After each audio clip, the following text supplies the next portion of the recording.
Hey guys, it's really nice to meet you and thank you for agreeing to answer these questions. So the first question I'd like to ask is about the origin of the universe. Where do you think the world came from in the beginning?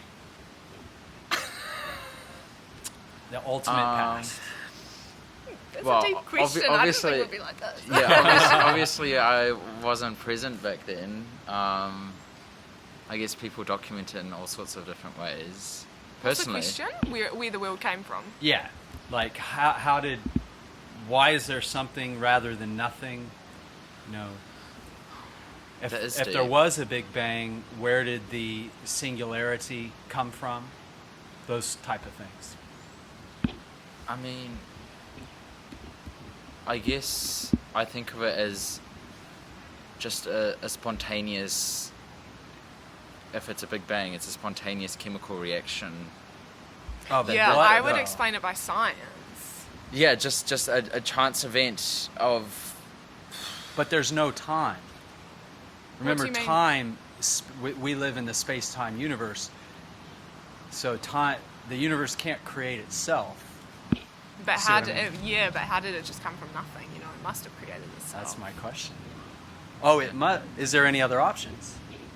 Well, I personally don't think that like a god created it. I just think it spontaneously arose. yeah, well, that's what I think. But I also completely understand and acknowledge that it's so complex and so detailed that some people will believe that the higher power created it, and that's totally fair because it's a bit beyond us. It is really. to, like, It's such understand a- such such a- Well, concept. we don't usually notice things popping into existence. no, yeah, Spontaneously. exactly, yeah. So it's definitely.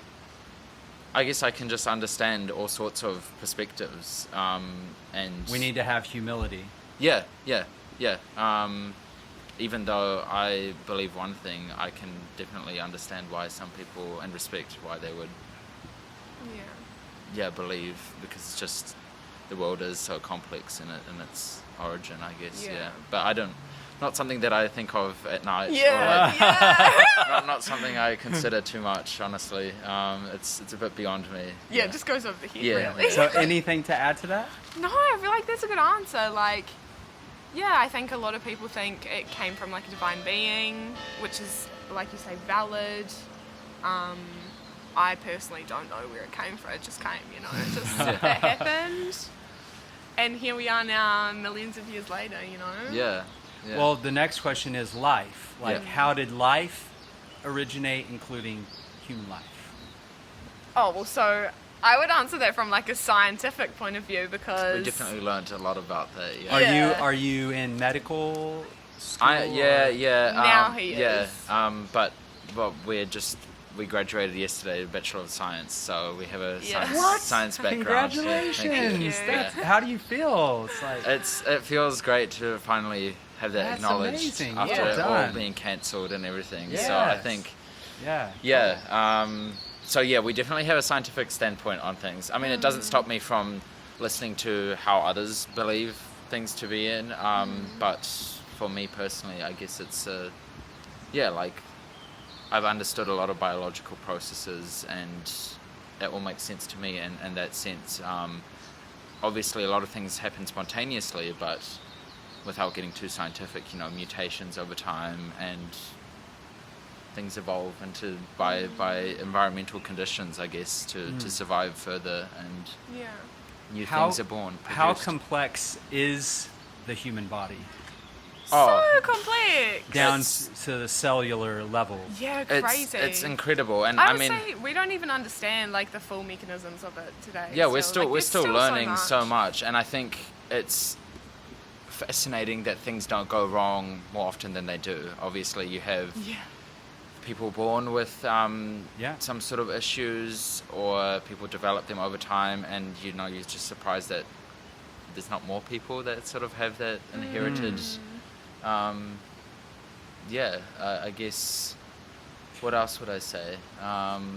May I ask, what about an intelligent designer? Because usually complex things imply a mind like an art, like this building is less complex than our bodies, much less complex, but yet you can tell from its symmetry, its lines, that it was designed by an architect. So Yeah. if that's less complex and yet we know it's designed, wouldn't it follow that we are also designed, because we're a million, not a million, but 1,000 times more complex? Yeah. I understand that logic, but I think the way I see it is that even though we have all these advances in our understanding, and we understand that the complexity of the human is even more than we can comprehend, I guess that shows that it would be even more difficult to design it in a way that would actually work. That would make sense. Yeah. Yeah, because It'd have all to the be a very intricacies- intelligent- Some of it is just so... Hey, I wouldn't even think. How would like someone think of some of the processes? Like, Yeah. Someone, it's just crazy. Like all the, like all the vessels and the ways they go, And some things aren't even logical. Like it just, Yeah. it's just like there's no practical reason, why we'd have a specific thing designed in that way. But yeah. I guess is your fundamental presupposition naturalism? Do you know what I mean by that? Materialism. There is no supernatural, therefore it can't be God or intelligent designer. Therefore, we have to explain it another way. I mean, based are on you my background, committed to naturalism? I And would if say so, personally why? I am, especially because that's where my education lies, and that's where my interests lie. That's where our interests sort of lie, is sort of understanding and researching in that sphere. From a natural. Yeah. But can you be a supernaturalist and say, okay, usually things operate in a cause and effect manner, but I'm going to allow for intervention from outside our four-dimensional world, because some people say it's God of the gaps, but because that's the best explanation for the amazing complexity. But then as soon as you let a divine foot in the door, then you actually might be held accountable. I think that's part of man's dilemma, is if you allow for, well, when I say man, I should say humans, men and women, but if you allow a divine foot in the door, Richard Dworkin said this, a Yale professor, that changes the whole picture, or could, unless he's a faraway deist, God of deism. You see what I'm saying? Like there's this fundamental battle between naturalism and supernaturalism, and just because you believe in God doesn't mean you don't believe in science. There's plenty of Christian scientists, and they're great ones. Yeah. So anyways, something to consider. Let's go to the problem of suffering. Okay. And do you guys need to go, because we've already gone? Probably pretty soon. Okay. Yeah. I have to go in about 5 or so minutes. Yeah. All right. We'll do this. What about suffering? The problem of suffering. Like how? What's the origin for that? Okay, I feel like the origin of, like, it depends what suffering. What sort of suffering are we talking about? Any suffering. Emotional, physical. Yeah. Both undeserved, like natural disasters, but also what humans do to each other. See, I feel like we've got pain and then we've got suffering, and I feel like pain is something that can happen to us and make us feel horrible, but then suffering is almost like sometimes you can choose to suffer, like you can make things worse for yourself. True. And so while we cannot control painful events that happen to us, we can control like our reaction and how we suffer as a result of the pain. But obviously then that's easier said than done. Like obviously there are horrible things that happen to people and they suffer because of it, and it's not necessarily always their choice. That's a really hard question. What do you think? I don't know. I don't know why humans would make each other suffer. I don't. It's it seems counterintuitive. Why do we have wars? Why do we? Yeah. Why can't we let people get on with their lives without interfering in them? I guess that's probably what I think of. Do you wish we lived in a world where that didn't happen? Not necessarily, because it's like without pain or suffering, you can't understand beautiful feelings that you have as well. So there could Do be you know a what I purpose. mean? Yeah. Yeah, well, there's always like without failing, you don't know what success feels like. Yeah. Do you know what I mean? Yeah, that's a different. Yeah, It is no, like I get that. what you Without mean. one end of the spectrum, you can't know how good the other end of the spectrum is. I will say I wish there weren't wars or violence Yeah. between conflicts. You know, like it feels like That's truly it's just just unnecessary. horrible. But it's not my decision to make, obviously, and I try to not sort of facilitate that sort of stuff. But Yeah. yeah. Okay. Yeah. Cool. And the last question is, where do you think history is headed? Human history. Let's hit it. Down a dark path. Yeah, yeah. We're not really the best to our planet, and so we don't. Unless, I mean, I think a lot of people are aware of this now, but unless there are drastic changes, you know, we can't really. You know, we've set ourselves up. Well, not we as in Michelle and I, but more humanity Society. and the past has Yeah. really set us on a not so good path in terms of I guess that's Also, it's not like, obviously, if we're talking about climate change and things, it's not it's not cheap to be able to pay for like ethical things and do the right thing all the time. Obviously, we're very privileged, so knowing that there are people that can't afford these things, it's obviously very difficult to, as a whole, make a change towards having a better footprint. You Yeah. know? yeah. Cool. Yeah. Yeah. Okay. Yeah, can I... well, let me ask one more question. What do you think is the purpose of life? To create rich memories and I guess enriching the lives of those around you. Yeah. That's the way I see To it. maybe leave it a little bit better than when you first came into it. That's so cliche yeah. though, but But like, yeah, just like leave a good mark in the best way possible for yourself yeah. and for others. Yeah, that's the way I see it. Yeah. Like otherwise, I what's, agree with what's the the memory point? Yeah. things. Just like But make it good. what, do we have a soul? Is there any afterlife or anything like that? I wonder about that sometimes.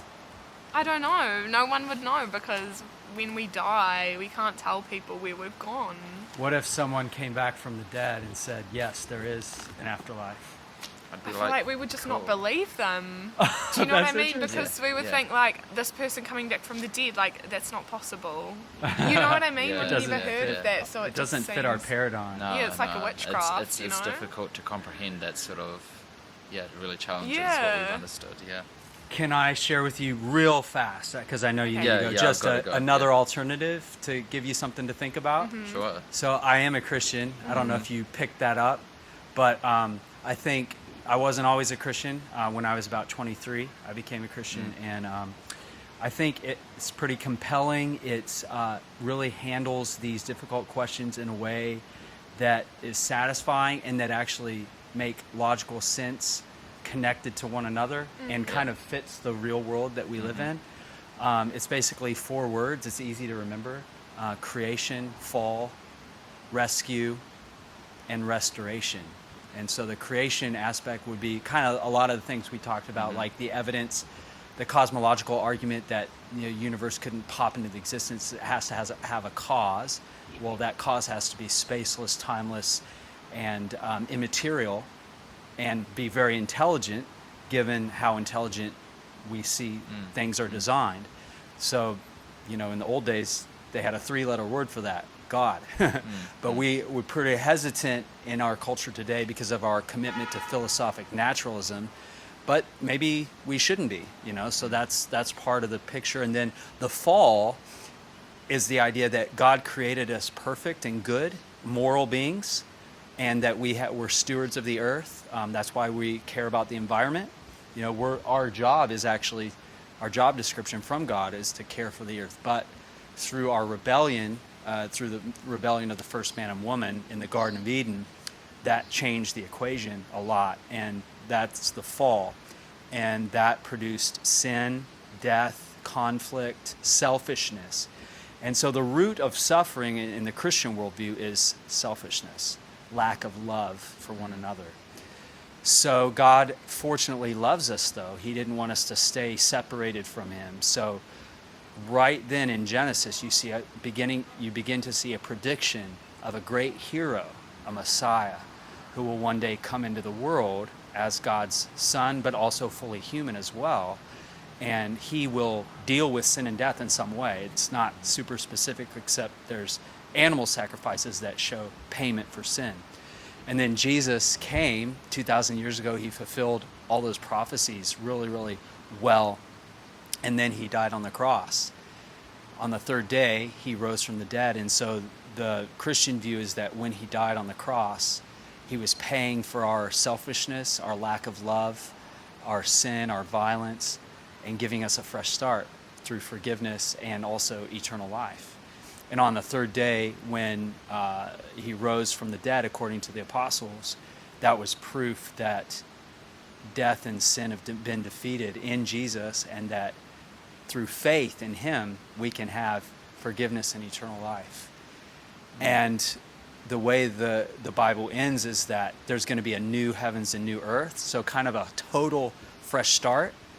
And those who believe in the good news in this life will get to be in this wonderful new world in the next.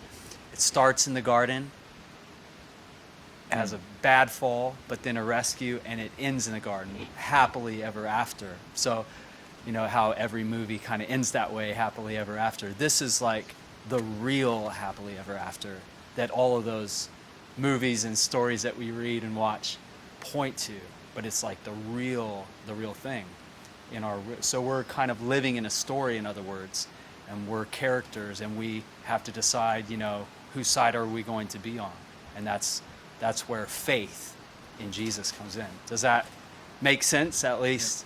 Have you heard that before? Some of it. Yeah, Cool. along the lines, yeah. Okay. Yeah. Yeah. Well, Sorry, I've got to go. No. Really Thanks. soon. Thanks